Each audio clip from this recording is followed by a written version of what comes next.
UP की लगभग सभी राजनीतिक पार्टियां अभी से मिशन 2022 की तैयारियों में जुट गई हैं। वहीं बीजेपी ने पूरी तरह चुनावी ताकत झोंकते हुए एक एक सीटों पर मंथन करना शुरू कर दिया है।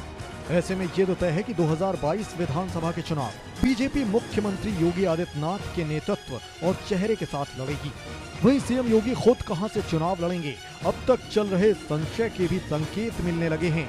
शुक्रवार को गोरखपुर के गोरक्षनाथ में योगी ने इस बात के संकेत दिए कि वो आगामी विधानसभा चुनाव अयोध्या से लड़ सकते हैं, जबकि इस बार हिंदुत्व और अयोध्या के श्री राम मंदिर ही बीजेपी का चुनावी मुद्दा होगा। ये जरूर है कि वो बीजेपी के सियासत के केंद्र अयोध्या से लड़ेंगे या फिर अपनी कर्मभूमि गोरखपुर से। फिलहाल ये स्पष्ट नहीं है, लेकिन राजनीतिक गलियारों की इन अटकलों के बीच शुक्रवार को गोरखनाथ मंदिर में उनके बयान के बाद सियासी तपिश बढ़ गई है। गोरक्षनाथ मंदिर में ब्रह्मलीन महंत दिग्विजयनाथ की 52वीं और ब्रह्मलीन महंत अवैधनाथ की 7वीं पुण्यतिथि को लेकर आयोजित साप्ताहिक श्रद्धांजलि समारोह के समापन सत्र में सीएम योगी आदित्यनाथ ने कहा कि अयोध्या के श्री राम मंदिर को लेकर गोरक्ष पीठ के समर्थन को सब जानते हैं। जब मैं अयोध्या में होता हूं तो लगता ही नहीं कि गोरखपुर में नहीं हूं। प्रभु श्री राम की जन्मभूमि अयोध्या में बन रहे मंदिर, अयोध्या धाम के विकास और यहाँ आयोजित होने वाले दीपोत्सव का भावनात्मक उल्लेख करते हुए सीएम योगी ने कहा, अब अयोध्या सप्तपुरियों की पहली पुरी बन गई है। वहाँ के दीपोत्सव में एक एक संत की भावना परिलक्षित होती है। जो संत अब भौतिक शरीर में नहीं है, वो भी सूक्ष्म शरीर से इसे देखकर प्रसन्न होते हैं। देश ही नहीं, दुनिया भी इसकी भव्यता और दिव्यता की कायल है। गोरक्ष पीठ से राम मंदिर के रिश्तों को जोड़ते हुए उन्होंने कहा कि 1947 में देश आजाद हुआ और 1949 में जन्मभूमि पर श्री राम लला का प्रकटीकरण हो जाता है। उस दौरान वहां के मूर्धन्य संतों को गोरक्ष पीठाधीश्वर ब्रह्मलीन महंत दिग्विजयनाथ का संरक्षण प्राप्त था। परमहंस जी ने महंत दिग्विजयनाथ की ही प्रेरणा से श्री राम लला के मुकदमे को आगे बढ़ाया। महंत दिग्विजयनाथ के अभियान को ब्रह्मलीन महंत अवैधनाथ विस्तारित करते रहे। गोरक्ष पीठ और संतों के नेतृत्व में अयोध्या के लिए क्या क्या संघर्ष करना पड़ा।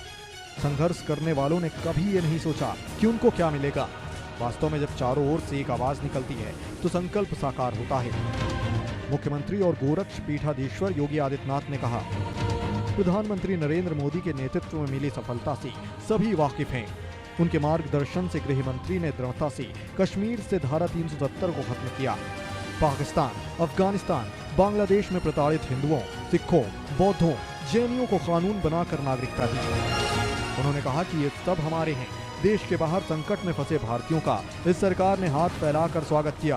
पहले की सरकारें ऐसा करने की हिम्मत नहीं जुटा पाती थी। उन्होंने कहा कि राष्ट्रीय हितों, देश के मान बिंदुओं की पुनर्स्थापना को लेकर गोरक्ष पीठ और प्रधानमंत्री नरेंद्र मोदी पर कोई संदेह नहीं कर सकता है। ऐसा करना हम सबका फर्ज है। सीएम योगी ने अपने संबोधन में प्रयागराज के भव्य और दिव्य कुंभ के आयोजन का उल्लेख करते हुए कहा, जितनी यूपी की आबादी है उससे अधिक श्रद्धालु कुंभ में आए। अमूल्य धरोहर के रूप में प्रयागराज कुंभ को यूनेस्को से मान्यता मिली। सीएम ने कहा कि आज यूपी के बारे में लोगों की धारणा बदली है, जबकि पहले कुछ शहरों में यूपी के नाम पर लोगों को कमरा तक नहीं मिलता था।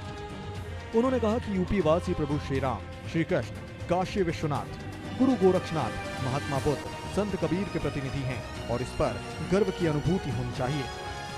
सीएम योगी के इन तमाम बयानों से ये माना जा रहा है कि वो आगामी चुनाव के लिए अयोध्या से बिगुल फूंक सकते हैं।